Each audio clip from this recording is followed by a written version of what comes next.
ख्वाहिश के परिंदे पे निशाना रखना। जो कोई बनना चाहते हैं, पढ़ना चाहते हैं, पूरी मेहनत कीजिए, लेकिन संस्कार नहीं फिसलने चाहिए। अपनी ख्वाहिश के परिंदे पे निशाना रखना और जिंदगी का जो सफर है वो सुहाना रखना। जिंदगी का जो सफर है वो सुहाना रखना। वो घर को होटल की तरह खूब सजाना, लेकिन दिल के पहलू में बुजुर्गों का ठिकाना रखना। दिल के पहलू में बुजुर्गों का ठिकाना रखना। और अंतिम पंक्तियां क्यों? क्योंकि हमको बनावटी लोगों के व्यवहार नहीं अच्छे लगते। इस बाजारवाद ने, प्रगतिवाद ने इतना बनावटी बना दिया।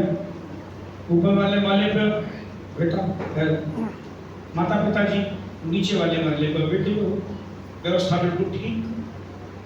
वो युवा है तो ऊपर रहना चाहिए, लेकिन हम इतने बनावटी हो गए कि सुबह सुबह मोबाइल उठाया, एक SMS माँ को, एक पिताजी को, good morning mom, good morning dad. एक तो मॉम और डैड हो गए। अरे भाई 15 सीढ़ियां नीचे उतर के आके माता पिता के सामने जाके उनके पांव पे अपनी उंगलियां रख के उनके जीवन भर की तपस्या की ऊष्मा अपनी उंगलियों में उतार के आप माथे से लगा लें तो इससे बड़ा आशीर्वाद कोई नहीं हो सकता। तो अंतिम पंक्तियां सुनने का मैंने कहा कि हमको बनावटी लोगों के व्यवहार नहीं अच्छे लगते। ईमान जहां बिक जाए वो बाजार नहीं अच्छे लगते। ईमान जहां बिक जाए वो बाजार नहीं अच्छे लगते। यूं तो दुनिया की चकाचौंध सबको लुभाती है, लेकिन घर में बुजुर्ग ना हो तो त्योहार नहीं अच्छे लगते।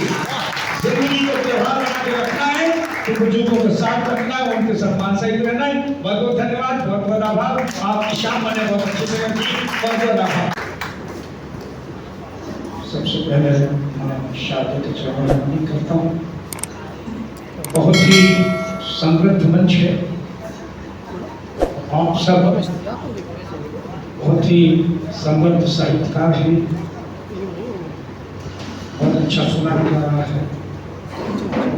अप्रत्याशित रूप से आज मुझे अभिभूत होने का यहाँ आकर जो अवसर मिला है, मैं उसके लिए आप सबको धन्यवाद देता हूँ। और कुछ छोटी छोटी बातें करके मैं आपसे अनुरोध चाहूँगा तो कुछ व्यस्तताओं के बीच जो हम निकल के आए हैं उधर भी देखा जाए। ये हिंदी साहित्य अकादमी है, जिसकी हिंदी साहित्य की, और मैं गौरवान्वित इसलिए हूँ कि बहुत कम ऐसे अवसर मिलते हैं।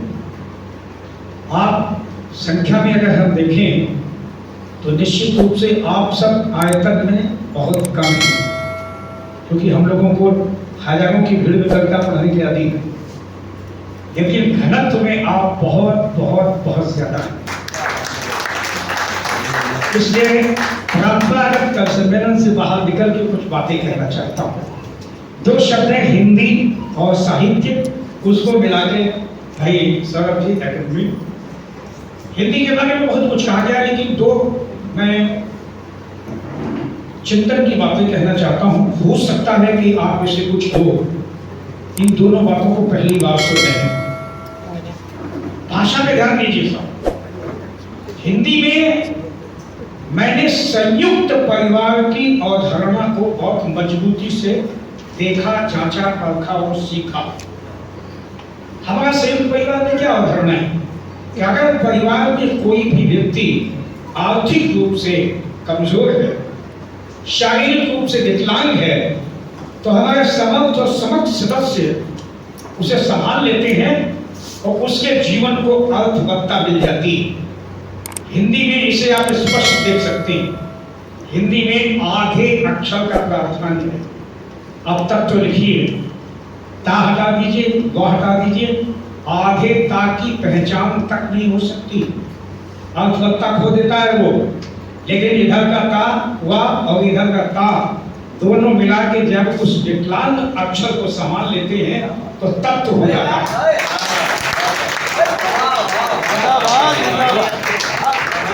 दुनिया की किसी भाषा में ये नहीं है, सिर्फ हिंदी में है।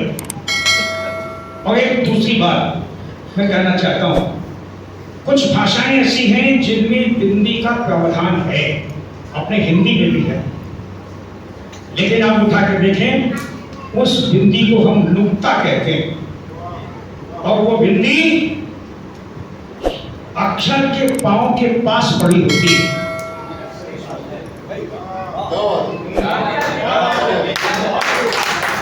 अभी नहीं क्या सामने तीनियां बैठी हैं, माथे पे बिंदी है।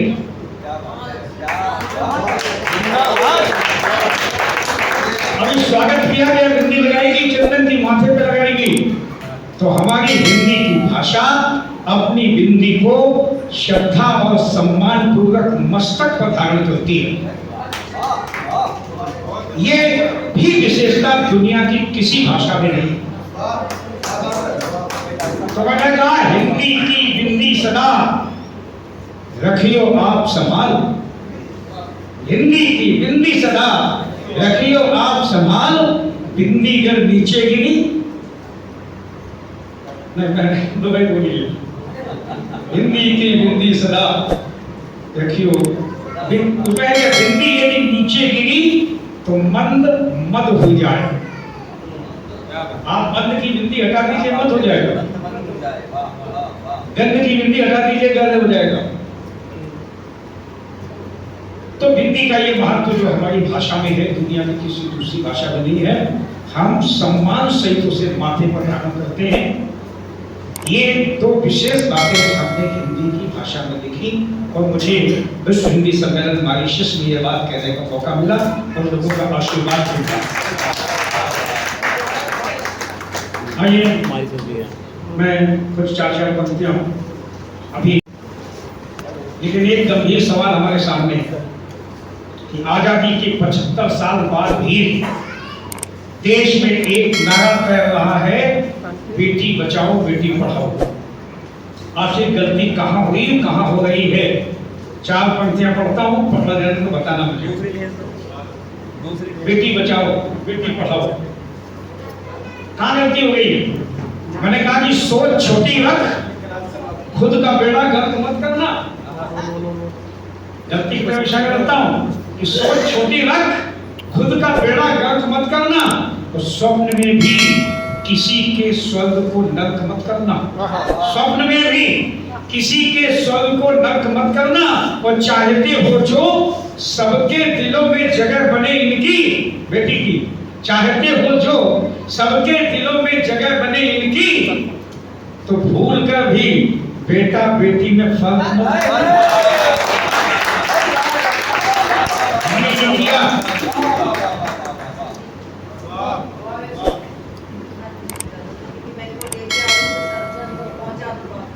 हमने ये किया और ये हो रहा है, नहीं होना चाहिए।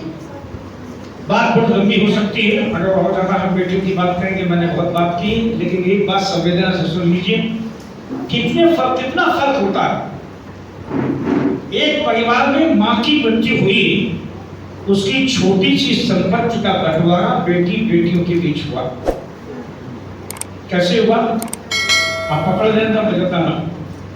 बड़के को नथनी मिली, बड़के को नथनी मिली, छुटके को जंजीर। बड़के को नथनी मिली, छुटके को जंजीर, बिटिया के हाथों लगी अम्मा की तस्वीर। ये खत्म हो जाएगा, नारा अपने आप खत्म हो जाएगा। अंतिम बात कहता हूं, बात बुजुर्गों की बहुत आई, बुजुर्गों को लेके कुछ पंक्तियां कहता हूं, लेकिन 15 सेकंड की पहले की कथा सुन लीजिए। अखबार में विज्ञापन छपा, कुत्ते का फोटो लिखा था, हमारा कुत्ता कहीं खो गया है, जिन सज्जन को मिले नीचे लिखी कोठी के पते पर पहुंचा दे, 25,000 रुपए इनाम दिया जाएगा। अगले दिन फोन करता उनके पास, बोले आपका कुत्ता खो गया, बोले जी। आपने फोटो छापा, बोले जी। कोठी को पता दिया, बोले जी। पहुंचाने में 25,000 इनाम, बोले जी। आप कहां से बोल रहे हैं, कौन बोल रहे हैं? तो वो सज्जन बोले कि वो कुत्ता पता नहीं क्या सुनते सुनते हमारे वृद्धाश्रम आ गया है और आपकी माँ के साथ 3 घंटे से खेल रहा है।